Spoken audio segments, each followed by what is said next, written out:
वतीने मनापासून स्वागत करतो आणि त्यांना खूप खूप धन्यवाद देतो। आपण नेहमी असं म्हणतो की आपल्या समाजामध्ये स्त्री आणि पुरुष यांच्यामध्ये समानता असली पाहिजे, आपल्या भगिनींचं सशक्तीकरण झालं पाहिजे। मला अतिशय सांगताना आनंद होतो की परवा कॅबिनेटमध्ये चर्चा होत असताना महिला बचत गटामध्ये देशात सगळ्यात चांगलं काम जर बचत गटामध्ये कुठे महिलांनी केलं असेल तर महाराष्ट्र पहिल्या नंबरवर आहे, हे या ठिकाणी नमूद केलं गेलं। आणि या आमच्या सर्व भगिनींना आर्थिक शक्ती देऊन महिलांचं सशक्तीकरण करण्याकरता माननीय मुख्यमंत्र्यांनी ही माझी लाडकी बहीण योजना आपल्या महाराष्ट्रात आणली। आपल्या महाराष्ट्रात येण्यापूर्वी योजना मध्य प्रदेशचे मुख्यमंत्री शिवराज सिंग चौहान यांनी मध्य प्रदेशमध्ये अतिशय लोकप्रिय रीतीने ही योजना चालवली। मला अतिशय आनंद आहे की खेड्यापाड्यामध्ये ज्या आपल्या भगिनी आहेत, ज्या आर्थिकदृष्ट्या त्यांना सशक्तीकरण करण्याकरता ही योजना अतिशय उपयोगी होणार आहे। आज अनेक आमच्या भगिनी अशा आहेत की स्वयंरोजगाराच्या माध्यमातून त्यांनी परिवाराची जबाबदारी यशस्वीपणे सांभाळलेली आहे। एवढंच नाही तर मला या गोष्टीचा अभिमान आहे की आपण आपल्या देशामध्ये मला माझ्या खात्यातर्फे ई रिक्षाची योजना आणि ई रिक्षा आणायची संधी मिळाली। आणि आज या ई रिक्षामध्ये देखील मोठ्या प्रमाणावर आपल्या भगिनींना समाज कल्याण खात्यांकडनं, महिला खात्यांकडनं आणि विशेषतः बँकांकडनं आर्थिक सहकार्य मिळत आहे। पहिल्यांदा महिला आपल्या स्वाभिमानाने उभ्या आहेत।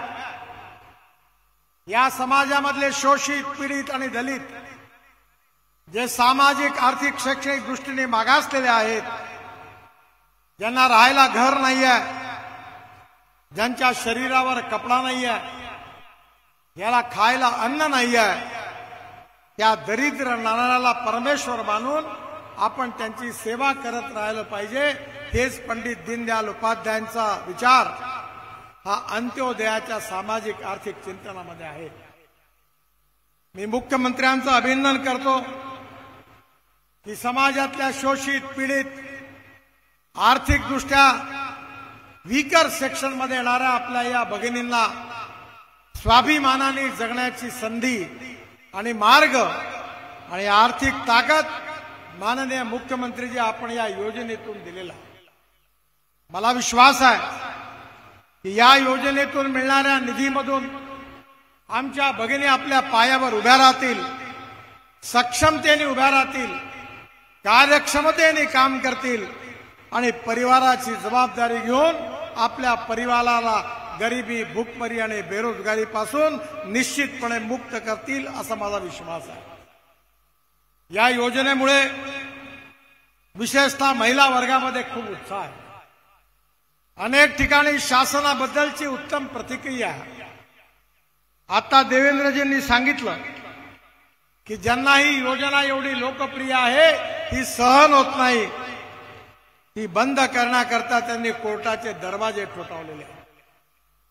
पण मला विश्वास आहे की ज्या निर्धाराने, ज्या कमिटमेंटनी या समाजामध्ये महिलांचं सशक्तीकरण व्हावं, सामाजिक समतेबरोबर आर्थिक समता प्रस्थापित व्हावी आणि आपल्या भगिनी आपल्या स्वतःच्या पायावर उभ्या राहाव्या, आर्थिकदृष्ट्या सक्षम व्हावा, या भावनेतून एक प्रकारे माननीय मुख्यमंत्र्यांनी, उपमुख्यमंत्र्यांनी एक प्रकारे भाऊबीजेच्या रूपाने आपल्या लाडका बहिणीला ओवाळणी टाकलेली आहे। आणि मला विश्वास आहे की यातून खूप मोठं परिवर्तन झाल्याशिवाय राहणार नाही। आज नागपूरमध्येही पण आज लाखोच्या संख्येने आमच्या भगिनी उपस्थित आहेत। या ठिकाणी माननीय मुख्यमंत्र्यांना, आदरणीय देवेंद्रजींना आणि अजित पवार साहेबांना जे महाराष्ट्राचं यशस्वी नेतृत्व करत आहेत त्या सगळ्यांना अभिनंदन करण्याकरता आणि या योजनेच्या प्रति त्यांचे आभार व्यक्त करण्याकरता लाखोच्या संख्येने या सर्व महिला उपस्थित आहेत. माझी मुख्यमंत्र्यांना विनंती आहे की आपण ज्या भावनेने योजना सुरू केलेली आहे ज्याचे